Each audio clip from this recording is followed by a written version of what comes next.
can make them more fruitful. Well, I've never tried this, but what about an idea where is it that we only consider what worked well, what didn't work well, what are we still confused about in the meeting?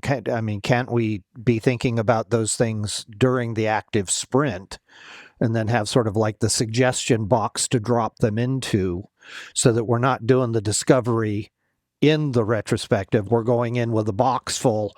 Now that we've got this box of things that people found during the sprint, why don't we talk? I've seen teams who have done that and been very happy with that technique. When I get Yep. to play Scrum Master, which I got to play last year for a while, part of my job is walk in the retrospective saying, you know, you may not think, but here's some things I noticed going on during the last sprint that you might want to think about. Right? Because this seemed kind of weird, and this seemed kind of weird, and that seemed kind of weird. So what the heck? And they said, well, that was a one-off. We're not going to worry about that. It was like, okay, I'm just telling you, these are things that I saw that you may want to think about.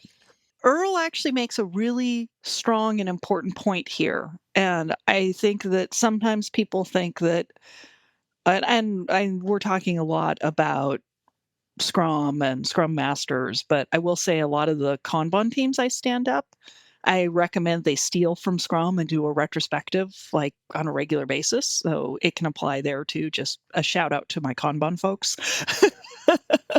um, but a good Scrum Master is interested in how the team operates and the team is operating well, right? Healthy, fun, effective, productive, and using the Scrum framework in an effective manner too.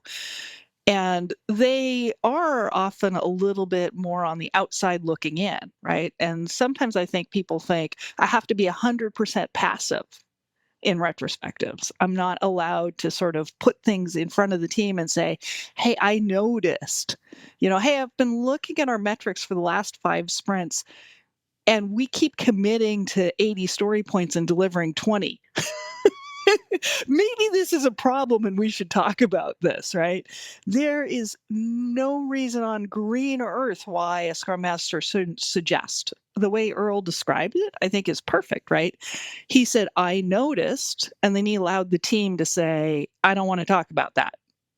Right. And I bet, Earl, if you really thought it was important, you'd probably be back in another sprint or two saying, hey, I noticed. I still notice. I'm strongly noticing, and I'm really not buying your response. It is your response, but I still notice. Yeah. So, right, you're not going to say to the team, you have to talk about this, right? It is their retro, but there's no reason that you shouldn't be saying, hey, I've noticed this. Is this something we should be talking about? Right.